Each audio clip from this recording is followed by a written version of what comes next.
Now we want to look at rational functions. And all that a rational function is, you can tell from this example, is basically we're looking at a fraction, and it's where we have a polynomial such as 2x plus 1 divided by another polynomial x squared minus 4. So all we're looking at here is dividing one polynomial by another polynomial. So let's start out by finding the domain of this particular rational function. Now, if we go to find the domain, now the domain is our x values. What values can x take on? Well, as far as the domain, we know that if we have a fraction, we cannot divide by 0. So the main thing that we're looking at for our domain is we're really going to focus on the denominator and what makes the denominator 0. So if we take x squared minus 4, set that equal to 0, and we can solve for x. So add 4 to both sides. And now we're going to take the square root, so x equals a plus or minus 2. So obviously if x is a 2 or negative 2, we end up with 0 in the denominator. Well, our domain then would simply be all real numbers except for x does not equal plus or minus 2.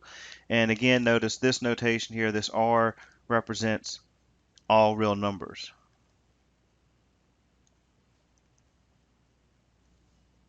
So that would be our domain. Okay, now after that we want to find something now called the vertical asymptote. Well, let's look at the graph of this thing first and see what's going to happen at this plus or minus 2 since that's not part of the domain. So if we go to our calculator, go to y equals, and we're going to put parentheses 2x plus 1, close the parentheses, divided by, and open your parentheses for the x squared minus 4. And it's important that you enclose the numerator in parentheses as well as the denominator. So then if I go to zoom standard, we end up with a picture of our graph here. And we notice what's happening here, the graph splits at a negative 2 and it splits at a positive 2, and that's because that's not part of our domain. And let me see if I can zoom in here a little bit. Zoom in. We'll zoom in right here on the origin.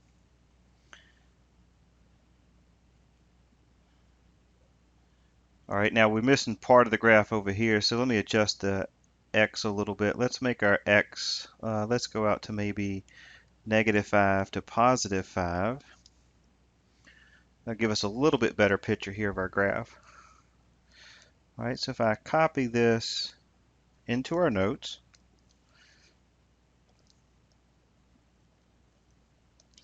and what I want you to notice here is with the domain, x can take on any value, but if we look here at negative 2 and positive 2, our graph is splitting.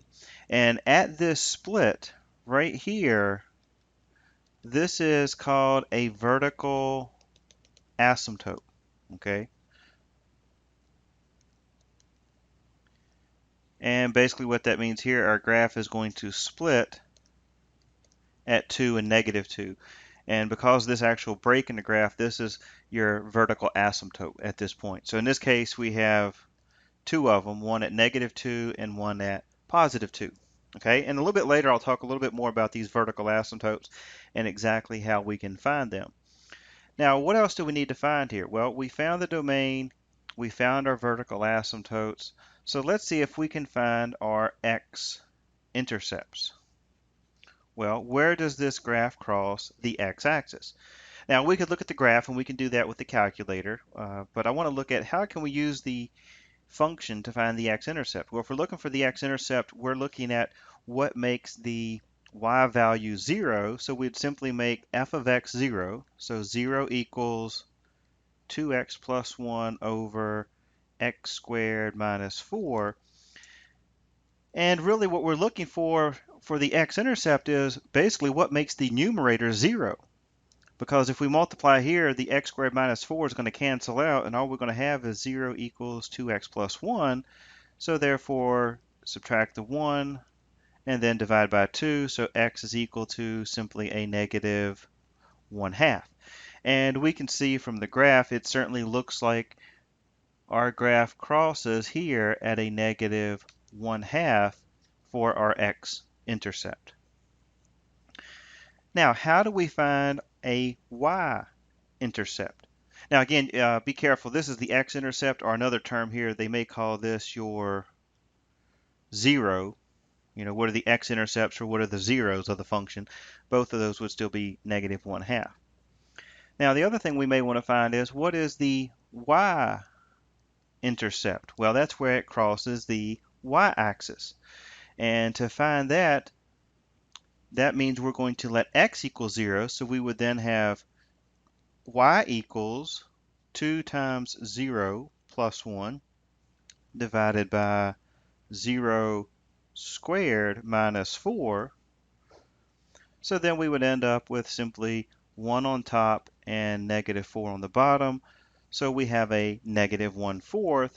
And if we look up here, we can see that right here we have our y-intercept, which crosses the y-axis at a negative 1/4.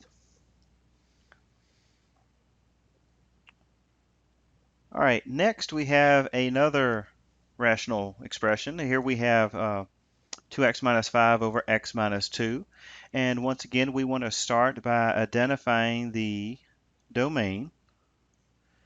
And again, the domain is our x values. And really, we're looking at what can x not equal. Well, we know that the denominator cannot be equal to 0. So to find the domain, we're going to take and set the denominator equal to 0. And we find out if x is equal to 2, it's undefined because we have 4 minus 5 divided by 0, so we can't divide by 0, so the domain would be all real numbers except for x does not equal a positive 2.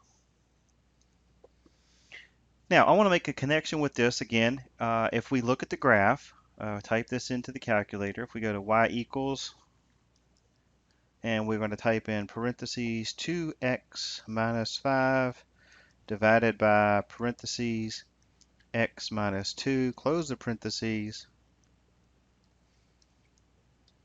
and then I'll go to zoom standard. And once again, here's our graph, and we notice that it actually splits once again at 2. Okay, so we know that there's undefined at 2, so here we actually have a split in the graph. So if we copy this over,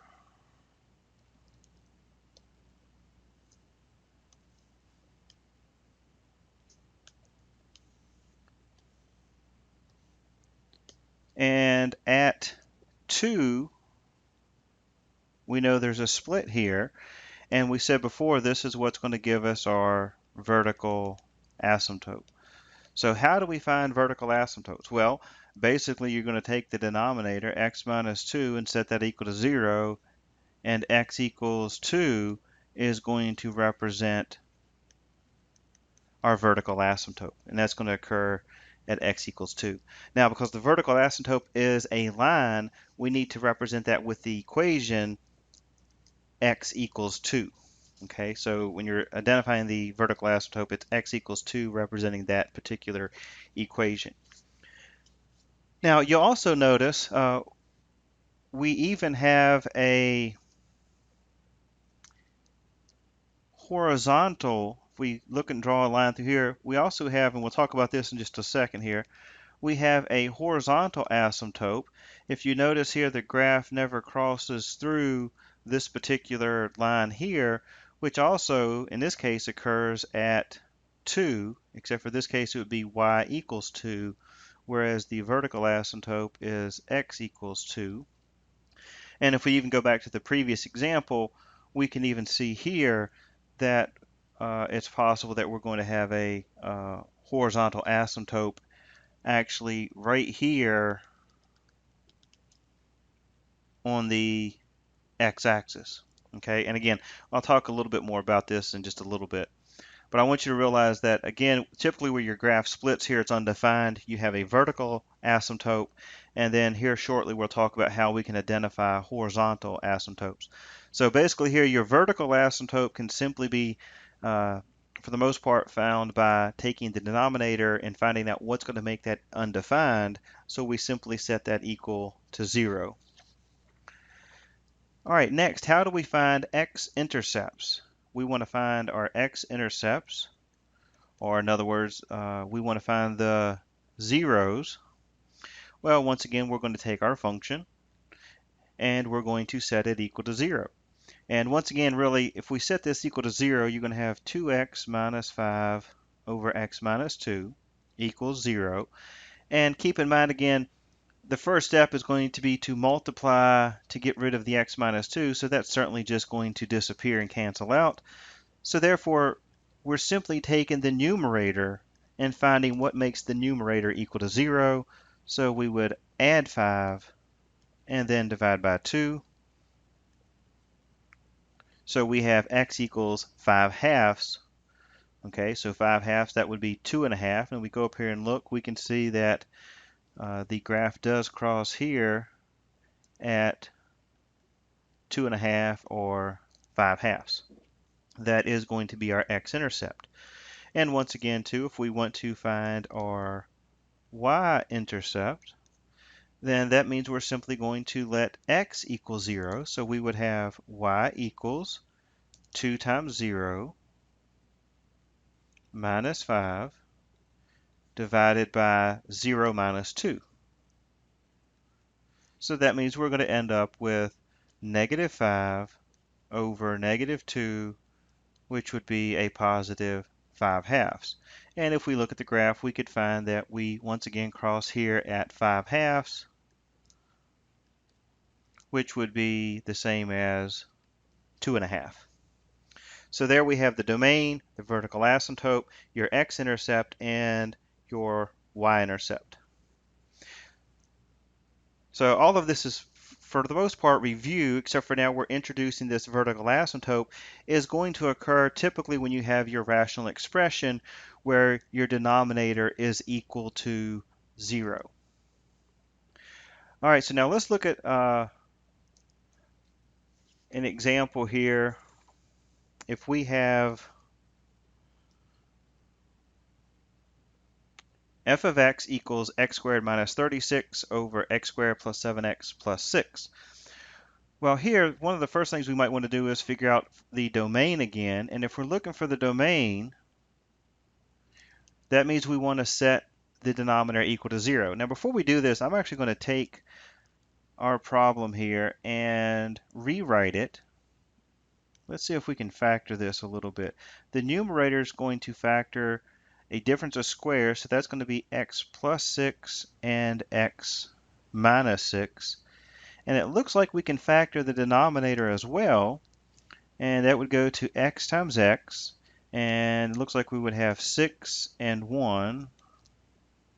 Okay, and do you notice anything that's going to happen? Well, hopefully at this point you notice that something is going to cancel out. And if you look closely, obviously the x plus 6 and x plus 6 cancels. And I want to hold on to this just a minute and we'll see what this is going to tell us about our graph. Now, let's go and look at the domain first. Well, for the domain, we said we need to take the denominator and set it equal to 0. Well, if we do that, that means we would have x plus 6 times x plus 1. I'm just going to go ahead and look at the part we factored. And if we set that equal to 0, that means we would have x plus 6 equals 0, x plus 1 equals 0. So if x equals a negative 6 or if x equals a negative 1, we're going to end up with 0 in the denominator. So that means for the domain, it's going to be all real numbers, except x does not equal negative 6 and x does not equal a negative 1. Now let's look at the graph and see if that's correct.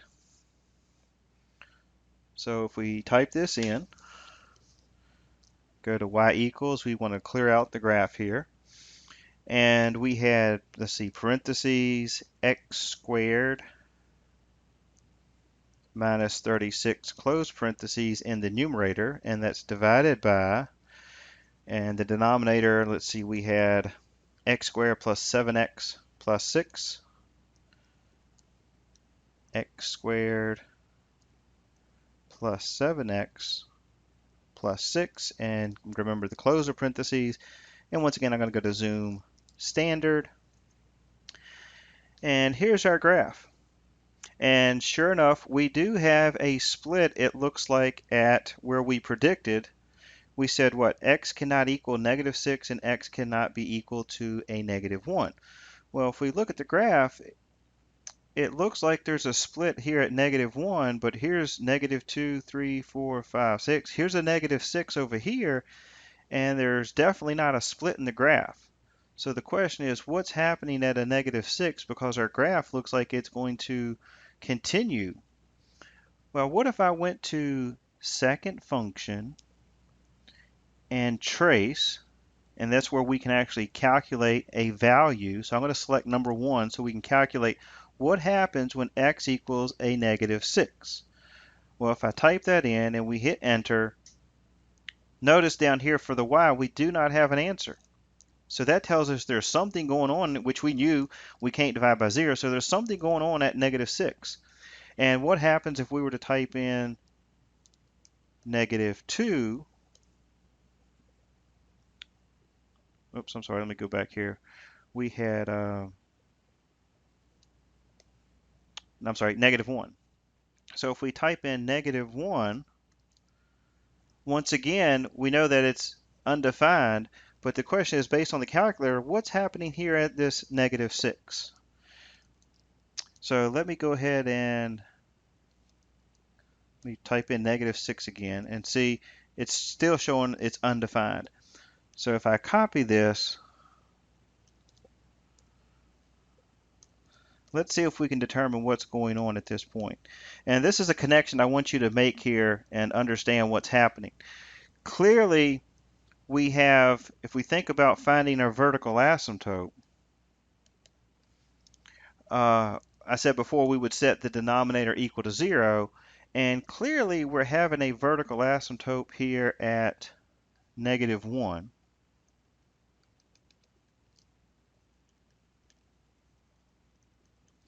But the question is, what's happening here at this -6?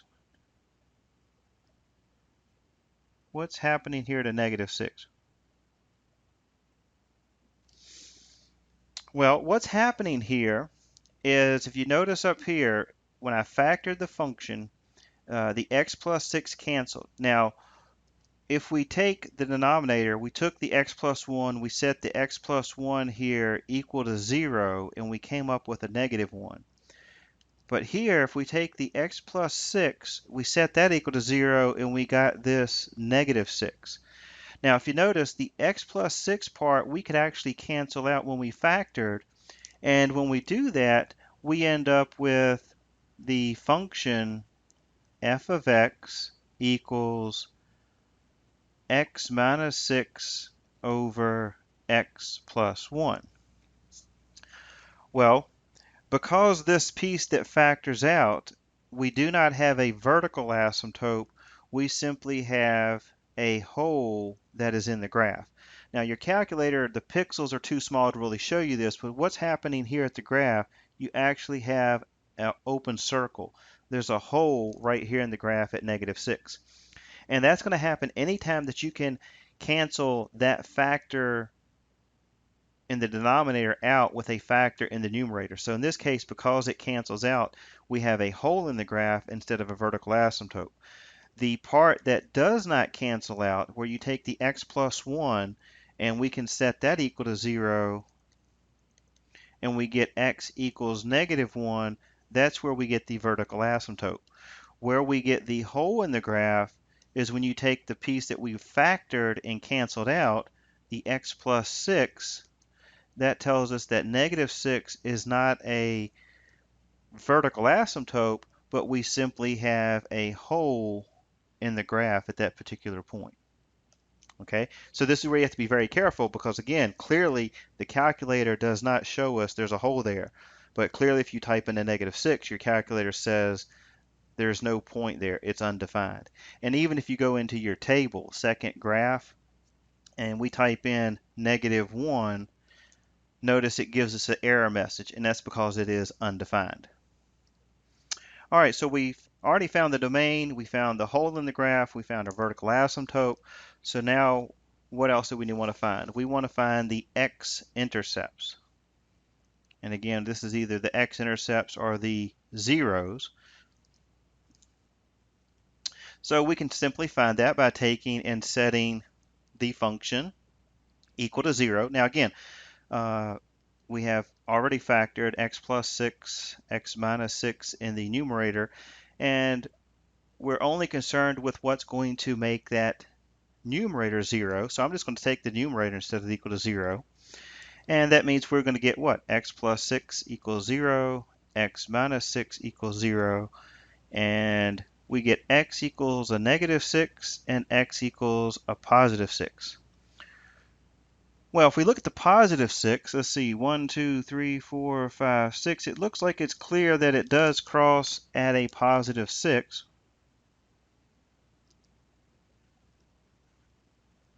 There's our x-intercept, but what's happening at a -6? Is a -6 one of our x-intercepts? Well, we already said that -6 is not part of the domain.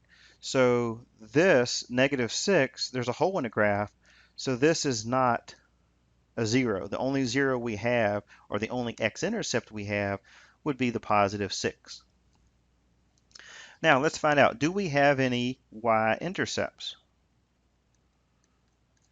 Well, if we're looking for the y-intercept, then that means we're going to take our function, and let's see, it may be just as well to use the original function in this case if we want. We're going to have y equals 0 squared minus 36 over 0 squared plus 7 times 0 plus 6. So everything here is going to cancel, so we're going to be left with a -36 on top, +6 on the bottom. So -36 divided by 6 is a +6. So does our graph cross the y-axis at 6?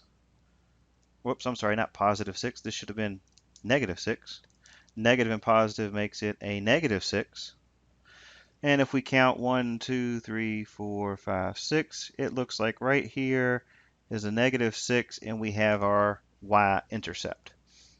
And if you notice, if we go up here to the top, this graph, because of the vertical asymptote, is never going to cross -1. So obviously it's never going to cross the y-axis because this graph is never going to pass the vertical asymptote that's running right here. This graph is just going to get closer and closer, but it will never touch it. All right, so here you should be able to now, given a rational function, be able to identify the domain, if there's a hole in the graph, whether it's a vertical asymptote, your zeros or x-intercepts, and your y-intercepts.